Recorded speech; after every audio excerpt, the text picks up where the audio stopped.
एक 13 जून को एक लेटर आता है शिक्षा विभाग के द्वारा कि इनको हटाया जाता है क्योंकि इन्होंने समय पर नियोजन नहीं किया। अगर ये कंपनी वालों ने भ्रष्टाचार किया है तो आप कंपनी पे एक्शन लो, हमारी क्या गलती है। अगर बीजेपी सरकार होते हुए भी अगर ये हालात हैं वोकेशनल के, तो फिर देखो क्या हो सकता है इसके अंदर। आज या तो हमें ऑर्डर निकाल दो ज्वाइनिंग का, या फिर ये बता दो कि आप ज्वाइनिंग नहीं दे रहे हो, आपको हटा दिया गया पूरा।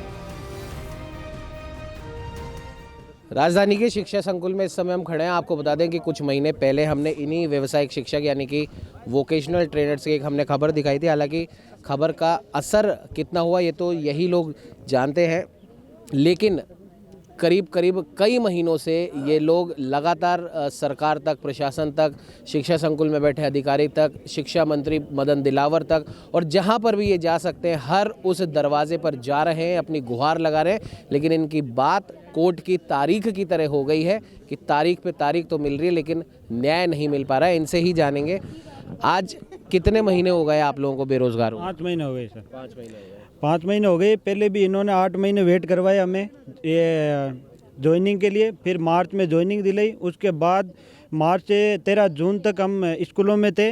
हमने जो ग्रीष्मकालीन अवकाश में घर घर जाकर बच्चों को एडमिशन के लिए लाने की भी चलाई थी, लेकिन एक 13 जून को एक लेटर आता है शिक्षा विभाग के द्वारा कि इनको हटाया जाता है क्योंकि इन्होंने समय पर नियोजन नहीं किया कंपनी वालों ने, और इन्होंने सही तरीके से नियोजन नहीं किया। तो हमारी यही मांग है कि अगर इन्होंने समय पर नियोजन नहीं किया तो इसका तो आपने लेटर निकाला था कि इनको आप अब भी ज्वाइनिंग दे सकते हो। और दूसरी बात, अगर ये कंपनी वालों ने भ्रष्टाचार किया है तो आप कंपनी पे एक्शन लो, हमारी क्या गलती है। अगर हमने 3 महीने काम किया है तो उसका वेतन तो मिलना चाहिए।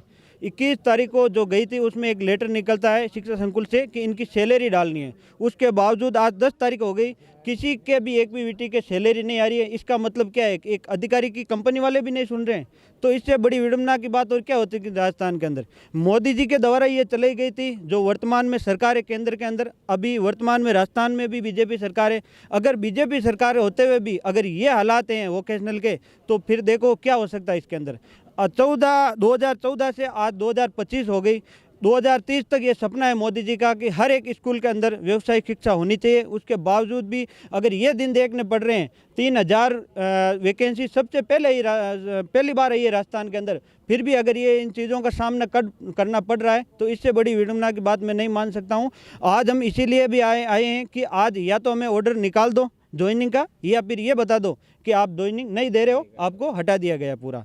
बस यही मांग है। सही बात है कि या तो इनको मना कर दें, इनकी यही मांग है कि या तो आप हमें मना कर दो कि हम आपको नहीं रख सकते। लेकिन ये टालम टोल वाला रवैया है कि आज कर देंगे, कल कर देंगे, और शायद हाई कोर्ट का भी कुछ ऑर्डर आया आप लोगों के लिए। बिल्कुल, हाई कोर्ट का भी जो आदेश आया है कि इन वोकेशनल टीचर को टाइम से नियोजित किया जाए, क्योंकि बच्चों की अर्धवार्षिक जो परीक्षा है वो 20 तारीख से स्टार्ट हो रही है। लेकिन आज बच्चे वो इंतजार कर रहे हैं कि हमारी अर्धवार्षिक परीक्षा है, लेकिन आज इस सरकार के अंदर जो बैठे अधिकारी है वो अधिकारियों के द्वारा आज भी इनको स्कूलों के अंदर नियोजित नहीं किया जा रहा है। तो कहीं ना कहीं जो लगातार अखबारों की सुर्खियां भी बन रही है कि राजस्थान सरकार के अंदर, हालांकि ये हम नहीं कह रहे हैं, ये जो पीड़ित है उस अधिकारी वर्ग से, प्रशासन से, ये उनकी आवाज़ है कि सरकार से आदेश आ जाता है, हाई कोर्ट तक से आदेश आ जाता है, लेकिन पता नहीं वो कहाँ पे पेच अटका हुआ है जो अधिकारी इन लोगों की नहीं सुन रहे। महिला शक्ति भी हमारे साथ यहाँ पर मौजूद है, क्या कहना चाहेंगे? सर, हमें आज ज्वाइनिंग चाहिए, या फिर ये व्यावसायिक शिक्षा का नाम का मुद्दा ही नहीं चाहिए, ताकि हम बेरोजगार नहीं रहे और जो है उनको भी समय पे वेतन मिलना चाहिए। और वेतन तो रुका हुआ है, लेकिन हमारे आज हम क्या केंद्र सरकार की तरफ से या जिस भी डिपार्टमेंट में वोकेशनल ट्रेनर का जिम्मा है उनकी तरफ से आपका वेतन आ चुका है, लेकिन आपको नहीं दिया गया, किसी को नहीं दिया गया। किसी कंपनी ने एक महीने की सैलरी डाली है, लेकिन किसी के कुछ भी नहीं डाला गया है। फिर भी हम काम करने के लिए तैयार हैं, और हमें आज घर बिठाया है। 5 महीने से हमें यही आश्वासन दिया जा रहा है कि कल आपकी डेट आ जाएगी, ये डेट वो डेट। हम थक चुके हैं 5 महीने से, और यहाँ के शिक्षा संकुल में 3 से 4 धरने दे चुके हैं। आज के चौथा धरना है ये हमारा। हम कब तक आए? हमारे घर पे छोटे छोटे बच्चों को छोड़ करके हम यहाँ आए। कहाँ से आए हो? हम डूंगरपुर सागवाड़ा से है सर। इतनी दूर से यहाँ तक आना, हमें यहाँ तक कि गाँव में निकलने लायक नहीं छोड़ा है व्यावसायिक शिक्षा ने कि अब स्कूल क्यों नहीं जा रहे हो, क्या हुआ? अब तक 3 महीने तो स्कूल गए और अब नहीं जा रहे हो, सभी लोग जा रहे हैं, आप नहीं जा रहे हो। हमें कई सारे हज़ारों सवाल पूछे जा रहे हैं और हम रहे लेडीज़, हमें दोनों पक्षों से घिसटा जा रहा है। प्योर पक्ष में भी पूछते हैं और शादीशुदा है तो हमारे ससुराल में भी पूछा जाता है। हम सबके ताने सुन सुन के थक चुके हैं। अब तो हमारे पास एक ही ऑप्शन बचा है, या तो हम सुसाइड कर ले या फिर हमें जॉइनिंग मिले, और कोई नहीं है। आप कहाँ से आए हो मैम? सर मैं नागौर से आई हूँ। सर हमारा मुद्दा यही है, हमें जल्दी से जल्दी ज्वाइनिंग दो। 2527 VT जो घर बैठे हैं, जो बिना वेतन के अपना जीवन यापन कैसे करते हैं, चाहे ये जो अधिकारी है इनको पता होना चाहिए कि जब बिना पैसे लोग कैसे जीवन जीते हैं। आपके पास तो रोजगार है, इतना है, सब कुछ है, और हमारे पास कुछ भी नहीं है। इस महंगाई में हम अपना घर खर्च कैसे चलाएं? सर मैं यही कहना चाहती हूँ, जल्दी से जल्दी हमारी ज्वाइनिंग कराएं और हमारी सैलरी टाइम पे आए, बस। सर राज्य सरकार की कोई गलती नहीं है। राज्य सरकार ने टाइम से टाइम स्कूलों में बजट भेजती है, और ये जो अधिकारी है वो भी बजट स्कूलों में तो डाल दिए, तो प्रिंसिपल को बोल दिए कि अपने हिसाब से इनको एडजस्ट कर लो बजट को, तो आप, और वहाँ स्कूल में ट्रेन नहीं है, ना तो बच्चे शिक्षा ले पा रहे हैं, ना उन बजट का ना तो शिक्षक उपयोग कर रहे हैं, ना बच्चे का काम आ रहा है। वो प्रिंसिपल अपने हिसाब से एडजस्ट कर रहे हैं, ये अधिकारी अपने हिसाब से कर रहे हैं, कंपनी वाले अपने हिसाब से कर रहे हैं। और वहाँ इस पूरे मसले में कहीं आपको भ्रष्टाचार की भी बुआ? सर भ्रष्टाचार ही तो है, स्कूल में ट्रेनर नहीं है और बजट, हाँ, पैसा उठाया जा रहा है, टाइम से टाइम बजट स्कूलों में भेजा जा रहा है। खुद ये जो अधिकारी लगे हुए हैं पता नहीं ये मिल भगत हो के इनकी, और यही खुद काम ले रहे हैं उन बजट को, ना तो बच्चों के काम आ रहा है और ना कुछ, और स्कूल में VT भी नहीं है, फिर भी बजट केंद्र सरकार डाल रही है इनके पास, तो उस बजट का कर क्या रहे हैं ये ना। हम दौसा से। तो आपने देखा दौसा, डूंगरपुर, नागौर और लगभग राजस्थान के हर एक क्षेत्र से यहाँ पर महिला पुरुष सभी वर्ग यहाँ पर आया हुआ है, और इनका साफ तौर पर कहना है कि जो 2014 में प्रधानमंत्री नरेंद्र मोदी ने जो देश से, देश के युवाओं से, देश के बच्चों से जो वादा किया था कि देश का एक भी बच्चा विदाउट स्किल नहीं रहेगा, और उन बच्चों को स्किल सिखाने के लिए ताकि वो आगे जाके देश का भविष्य उज्जवल कर सके, इन वोकेशनल ट्रेनर्स की एक जॉब निकाली गई थी। और तभी से लगभग ये बहस चली आ रही है देश के विभिन्न राज्यों में। हम ये नहीं कह रहे कि हर राज्य में ऐसा है, लेकिन कई जगह ऐसा है कि वोकेशनल ट्रेनर्स को रखा तो जाता है और केंद्र सरकार से उनके लिए जो निर्धारित बजट है वो भी दिया जाता है, लेकिन इन लोगों को उस बजट में से इनकी सैलरी नहीं दी जा रही है। तो आखिरकार केंद्र का जो वो पैसा है वो जा कहाँ रहा है, कौन से अधिकारी की जेब में जा रहा है, ऐसा पूछना है इन वोकेशनल ट्रेनर का। और जिस भी स्कूल में लगे उस स्कूल के प्रिंसिपल को जब बजट दे दिया गया है तो आखिर उसकी ऐसी क्या मजबूरी है, उसको अपने घर में ऐसा क्या सामान लेना है, या उसको वो पैसा आगे कहाँ पहुँचाना है जो इनको नहीं दिया जा रहा है। लगभग 5 महीने और कई लोग तो शायद साल भर से बेरोजगार बैठे हैं, और सारे के सारे वेल ग्रेजुएट हैं, और वोकेशनल ट्रेनर्स के लिए जो भी रिक्वायर्ड एजुकेशन है वो इन सब ने ले रखी है।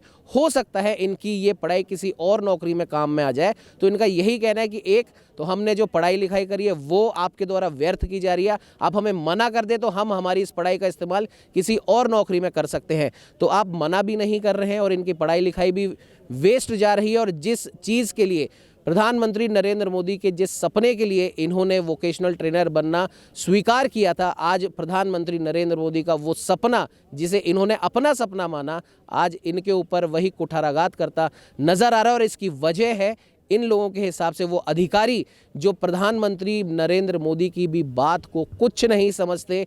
वो यही समझते हैं कि जो भी हैं, हम ही राज्य चलाएंगे और हम ही सरकार चलाएंगे। ऐसा ही है कुछ? बिल्कुल ऐसा ही है। वो यही सोच रहे हैं कि क्योंकि जो प्रधानमंत्री मोदी जी का जो सपना है, और मोदी जी ने एक वादा किया था कि भारत के अंदर कोई भी बेरोजगार नहीं रहेगा, आज इनको 2527 को वोकेशनल टीचर सरकारी विद्यालय के अंदर एक बार नियोजित कर दिया, और नियोजित करने के बाद इन्होंने वापस इनको बेरोजगार कर दिया। सिर्फ और सिर्फ ये तारीख पे तारीख दे रहे हैं, लेकिन इनकी नियोजित वाली जो है आदेश नहीं निकाल रहे हैं। वो कंपनी कौन सी है जिसके अंडर में आप लोग? टोटल 10 कंपनियां हैं, जिसके अंदर IISG, टाइम्स,